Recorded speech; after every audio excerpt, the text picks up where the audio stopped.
آپ دیکھ رہے ہیں پروگرام مہذب دنیا کے سنگ اور میں ہوں آپ کی میزبان سارا خان۔ اقوام متحدہ کے جاری کردہ نئے اعداد و شمار کے مطابق دنیا کی آبادی 8 ارب کا ہندسہ عبور کر چکی ہے اور اس 8 ارب میں سے 3% پاکستان کی آبادی پر مشتمل ہے۔ پاکستان آبادی کے لحاظ سے دنیا کا 5واں بڑا ملک بن چکا ہے۔ اس کے علاوہ پاکستان کا شمار دنیا کے ان 8 ممالک میں ہوتا ہے جو 2050 تک دنیا کی آبادی میں 50% حصہ ڈالیں گے۔ 7th سینسس رپورٹ کے مطابق پاکستان کی آبادی اس وقت 2.55% کی رفتار سے بڑھ رہی ہے اور حالیہ ڈیجیٹل مردم شماری کے اعداد و شمار کے مطابق اس وقت وطن عزیز کی آبادی 241 ملین ہے۔ یہاں یہ سوال پیدا ہوتا ہے کہ جو بڑھتی آبادی ہے اس کے حوالے سے ہمارے پاس کوئی پالیسی موجود ہے کہ اس کو ہم کنٹرول کریں؟ وسائل کا عدم توازن اور ہماری آئندہ آنے والی نسلوں کے لیے کیا چیلنجز درپیش ہیں، اور یہ پاپولیشن ٹکنگ ٹائم بام اس کو ہم سیریس لے رہے ہیں کہ نہیں لے رہے، یہ ہمارا قومی مسئلہ ہے یا نہیں؟ اس حوالے سے بات کرنے کے لیے میرے ساتھ موجود ہیں ڈاکٹر ناصر اقبال، ماہر معاشیات، بہت شکریہ، doctor Saima Bashir, population expert. گفتگو کا آغاز ڈاکٹر سائمہ سے کرنا چاہوں گی۔ یہ بڑھتی ہوئی آبادی ہے، بے ہنگم بے لگام بڑھے جا رہی ہے، کیا یہ خطرے کی گھنٹی ہے؟ بالکل، تھینک یو سو مچ سارا کہ ہمیں یہاں بلانے کے لیے، اینڈ میں آپ سے بالکل متفق ہوں کہ یہ جو بڑھتی ہوئی آبادی ہے یہ پاکستان کے لیے بہت بڑا خطرے کی علامت ہے۔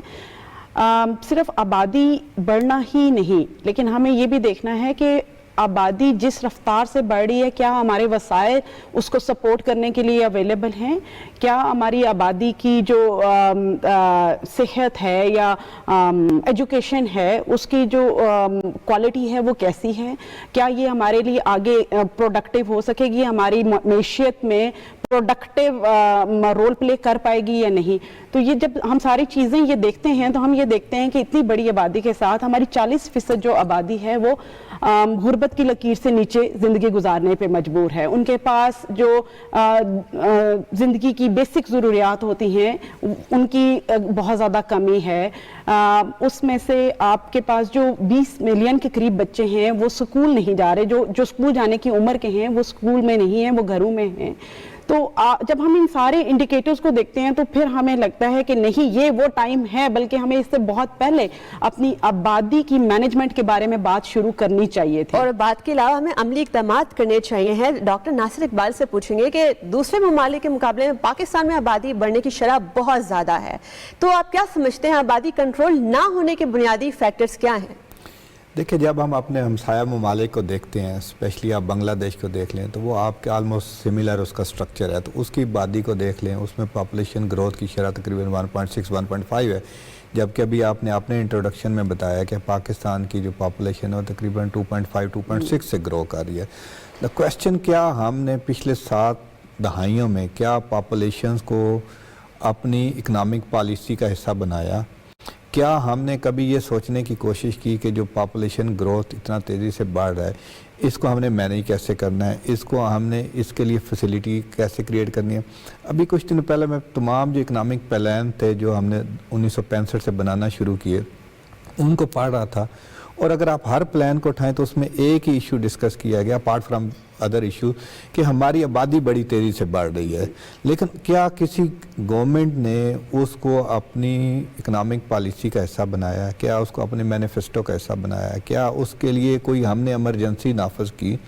تو اس طرح کی ابھی تک ہمیں کوئی پلاننگ نظر نہیں آئی۔ ہم پچھلے 3 دہائیوں سے ایک چیز فیملی پلاننگ کے نام پہ سن تو رہی ہیں، بٹ اس کی امپلیمنٹیشن کیا ہے، اس کا سٹرکچر کیا ہے؟ کیا ہم نے یہ سمجھنے کی کوشش کی کہ پاپولیشن کیوں بڑھ رہی ہے؟ کیوں بڑھ رہی ہے؟ اس پہ بھی یہ ڈسکشن وہ نہیں ہوتی، سارے کویسچنز ہیں اور یہ ایک ملٹی سیکٹورل پرابلم ہے، یعنی کہ آپ اس کو اس سے جڑے ہوئے اور بہت سارے مسائل جو ہیں ان کو یو نیم اٹ جسٹ آپ کو نظر آئیں گے۔ ڈاکٹر سائمہ بشیر سے پوچھنا چاہوں گی، جیسے آپ نے بات کی کہ ہمارے پاس انفراسٹرکچر بھی نہیں ہے اتنی بڑی آبادی کے لیے کو مینیج کرنے کے لیے، کہ ہم سہولتیں ہی ناکافی ہیں، سکولز ہو گئے، ہسپتال ہو گئے، سڑکیں ہو گئی، پانی، ایسے بہت سارے وسائل جو ہیں، تو آپ کیا سمجھتی ہیں کہ آئندہ آنے والی نسلوں کے لیے آپ کون سے چیلنجز دیکھ رہی ہیں؟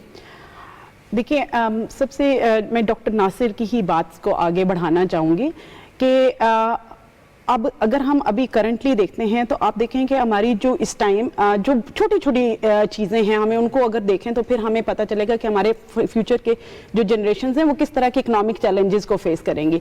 एक तो ये बात है कि जैसे मैंने पहले भी जिक्र किया कि हमारी 40% जो पॉपुलेशन है, 40% वो तो खित्ता गुर्बत की लकीर से नीचे ज़िंदगी गुजारने पे मजबूर है। इसी तरह से जब हम ये देखते हैं, और ये वही फैमिलीज़ हैं जिनमें आपको जो फर्टिलिटी रेट है वो भी बहुत ज़्यादा, यहाँ पे बच्चे भी ज़्यादा हैं, जब ज़्यादा जो फैमिली साइज है that is larger in the poorer families, और it has a lot of implications किस लिए हैं कि ये अपने बच्चों को स्कूल नहीं भेज सकते बिकॉज उनके पास इतनी रिसोर्सेज नहीं है कि वो बच्चों को स्कूल भेज सकें।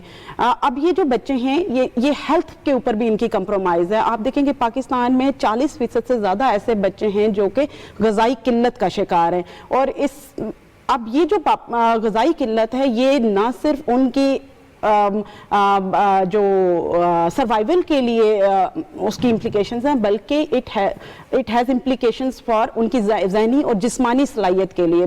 तो जब ये बच्चे अडल्टहुड में पहुंचेंगे, बड़े होंगे, तो वो जो ऑलरेडी उनकी कंप्रोमाइज जिस्मानी सेहत है, ज़हनी सेहत है, तो वो आपकी इकोनॉमिक प्रोडक्टिविटी में कितना रोल प्ले कर पाएंगे। 42% माएँ जो हैं वो खून की कमी का भी शिकार है। ठीक है, तो फिर क्या है, ये एक विशियस साइकिल ऑफ पॉवर्टी जो है ये चलता रहेगा कि क्या जो गरीब लोग हैं वो पढ़ नहीं पा रहे, उनकी सेहत भी बहुत बुरी है, तो how can they do the saving for themselves. ठीक है, एंड इसी तरह से जो पॉवर्टी है, क्योंकि वो गरीब हैं तो दे वांट कि उनके पास ज़्यादा अर्निंग हैंड्स हों, ज़्यादा बच्चे पैदा हों ताकि वो उनके लिए फूड प्रोवाइड कर सके। फूड की आपने बात की, डॉक्टर नासिर इकबाल के सामने मैं यही नुक्ता रखूंगी कि पाकिस्तान एक ज़राई मुल्क है, मगर हम देख रहे हैं कि जैसे जैसे आबादी बढ़ रही है, जो ज़राई अराजी है उसका गैर ज़राई सरगर्मियों के लिए इस्तेमाल हो रहा है। चूँकि हमने इतनी बड़ी आबादी को अकोमोडेट करना है, हाउसिंग प्रोजेक्ट्स वगैरह बन रहे हैं, तो आप क्या समझते हैं कि फूड सिक्योरिटी को क्या थ्रेट है? देखिए, हमें इस पूरे जब हम पॉपुलेशंस को स्टडी करते हैं तो हमें इसको दो एंगल से देखते हैं। क्या ये हमारे लिए लायबिलिटी है, क्या ये हमारे लिए एसेट है? तो इस वक्त तक हमारे लिए पॉपुलेशन एक लायबिलिटी के तौर पे काम कर रही है कि हमने उसकी नीड्स को पूरा करना है। जैसे आपने फूड सिक्योरिटी का बात की, तो ये जो फूड सिक्योरिटी का थ्रेट है ये हमें पिछले 50 सालों से है टू अकोमोडेट पॉपुलेशन। कभी भी हम इवन एग्रेरियन कंट्री होने के बावजूद कभी भी हम अपनी खुराक की ज़रूरियात को पूरा नहीं कर सके अपने रिसोर्सेज से, हमें हमेशा इंपोर्ट करना पड़ता है।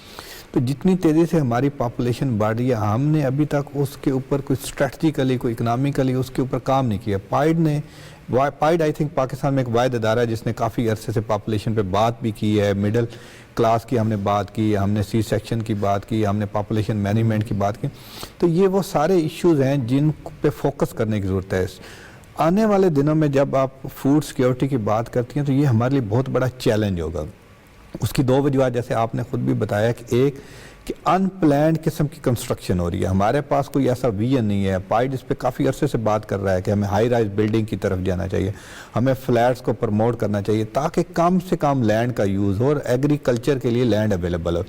एक तरफ तो हमने इस पे नहीं किया, दूसरा फूड मैनेजमेंट पे भी हमने काम नहीं किया कि अगर फूड अवेलेबिलिटी है तो वेस्टेज में Pakistan is one of the top country जिसमें बहुत ज़्यादा फूड वेस्ट हो रहा है। तो जहाँ हमारी पॉपुलेशन तेज़ी से बढ़ रही है तो उसके लिए हमें इन दोनों चीज़ों को उसके पैरेलल स्टडी करने की ज़रूरत है कि हम अनप्लैंड किस्म की हाउसिंग को कैसे मैनेज कर सकते हैं ताकि हम इस पॉपुलेशन को अकोमोडेट कर सकें, क्योंकि अब इसको हम डिस्ट्रॉय तो नहीं कर सकें। इट्स फैक्ट कि आपकी 241 मिलियन पॉपुलेशन है और जिस तेजी से बढ़ रही है शायद आने वाले 10-20 सालों में ये आपके डबल बर्डन के थ्रू, और इसको हम रिसोर्स के तौर पे भी यूटिलाइज कर सकते हैं, हम इनको एम्पावर कर सकते हैं अपने फायदे के लिए, दुनिया के फायदे के लिए भी। बहुत से ऐसे दुनिया के ममालिक जहाँ पे पॉपुलेशन नेगेटिव में जा रही है, वहाँ ये बड़ी जबरदस्त वर्क फोर्स के तौर पर हम एक्सपोर्ट कर सकते हैं। डॉक्टर साइमा के सामने एक सवाल रखूंगी कि पाकिस्तान डेमोक्रेटिक हेल्थ सर्वे वो ये कहता है कि जो नाख्वानदा खवातीन हैं उनमें ज़्यादा शरह है बच्चे पैदा करने की, तो क्या खवातीन को बाख्तियार बनाना होगा?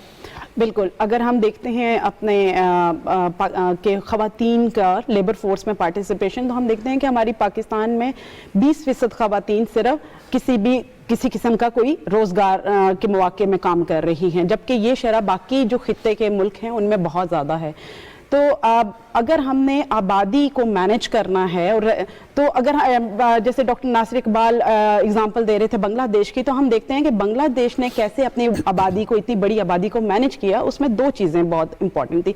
एक तो उनका था कि उन्होंने अपना जो फैमिली प्लानिंग प्रोग्राम था उसको बहुत स्ट्रांगली इम्प्लीमेंट किया, एंड उसमें जितने भी स्टेक होल्डर्स थे उन सबको वो ऑन बोर्ड लेके आए और एक मकसद के तहत उन्होंने अपना फैमिली प्लानिंग प्रोग्राम लॉन्च किया। दूसरी जो चीज़ जिसने बहुत ज़्यादा उनकी आबादी की रफ्तार को कम करने में रोल प्ले किया है वो उनकी फीमेल लेबर फोर्स पार्टिसिपेशन थी, कि ज़्यादा से ज़्यादा ख़वातीन जो हैं वो लेबर मार्केट में एंटर हुई।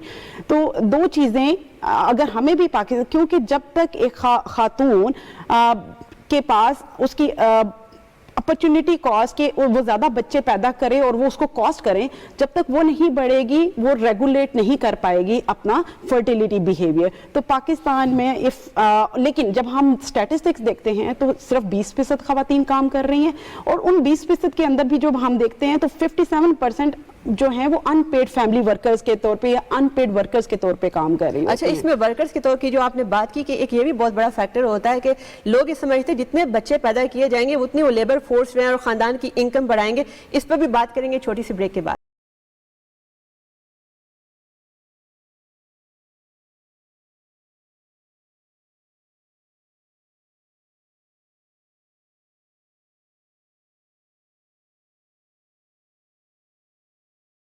हम बात कर रहे थे बढ़ती हुई आबादी एक स्ट्रेंथ भी हो सकती है, एक लाइबिलिटी भी हो सकती है। हम इनको मुल्क की तामीर और तरक्की के लिए भी यूटिलाइज कर सकते हैं। डॉक्टर नासिर इकबाल से पूछेंगे कि हर साल पाकिस्तान में 20 लाख नौजवान जॉब मार्केट में एंटर हो रहे हैं, और पाकिस्तान जो डेमोग्राफिक्स के लिहाज से one of the youngest nation of the world है। मीडियन एज पाकिस्तान की 22 साल है तकरीबन, और इसके अलावा यूएन तो हमें ये भी कहता है कि 64% पाकिस्तान की जो आबादी है वो 30 साल से नीचे है। तो हम अपनी जो आबादी है, जो हमारे नौजवान ज़राखेज़ दिमाग हैं, हम इनको किस तरीके से अपनी स्ट्रेंथ में कन्वर्ट कर सकते हैं? देखिए, ये बहुत बड़ा इंपॉर्टेंट क्वेश्चन है, और आई थिंक अगर हम इसको इलेक्शन के पर्सपेक्टिव में भी देखें और आने वाली गवर्नमेंट के पर्सपेक्टिव में देखें तो ये सब गवर्नमेंट के लिए एक बहुत बड़ा क्वेश्चन है कि हमारे पास जो 15 करोड़ की पॉपुलेशन, जिसको हम यूथ का नाम देते हैं, जिसको हम जवान का नाम देते हैं, उसको हम एसेट के तौर पे कैसे इस्तेमाल कर सकते हैं। फाइड अभी इस पे बड़ा कम्प्रिहेंसिवली काम भी कर रहा है, और हम एक इस्लाह के नाम से एक सीरीज़ भी लॉन्च करने जा रहे हैं जिसमें हमारा फोकस ये है कि हम पॉपुलेशंस को एज अपॉर्चुनिटी कैसे कन्वर्ट कर सकते हैं। तो मैं आपको कुछ एग्जांपल देता हूँ जिस पे हमें शायद बड़ा तेज़ी से आने वाली गवर्नमेंट को फोकस करना होगा। पहले कि हमें जो सदी जा रही है इसके हिसाब से अपनी पॉपुलेशन को या अपनी यूथ को अपग्रेड करना होगा। हमें उस पुराने माइंडसेट से निकल के जिसमें हम ये कहते थे कि औरत को सिलाई मशीन दे दो, किसी मर्द को एक बकरी दे दो तो वो अपना रोज़गार बना लेगा, हमें उस नैरेटिव से निकलने की ज़रूरत है। आज का दौर जो है वो टेक्नोलॉजी का दौर है, ई कॉमर्स का दौर है। तो सबसे पहले हमें अपने यूथ को ऐसी स्किल्स देनी होंगी जो कि अलाइन कर रही होंगी इस सदी के साथ, इस आने वाले डेकेड के साथ। तो ये पहला काम करना होगा हमें। दूसरा, हमें एग्रेसिवली अपने करिकुलम को चेंज करना होगा। हमें इस नैरेटिव से भी निकलना होगा कि एजुकेशन सब के लिए नहीं, हमें ये नैरेटिव बनाना होगा कि क्वालिटी एजुकेशन सब के लिए। जब तक हम क्वालिटी ऑफ एजुकेशन पे फोकस नहीं करेंगे तब तक हम इस लायबिलिटी को एसेट में कन्वर्ट नहीं कर सकेंगे। तो ये दूसरा एलिमेंट है जिस पे हमें फोकस करना होगा।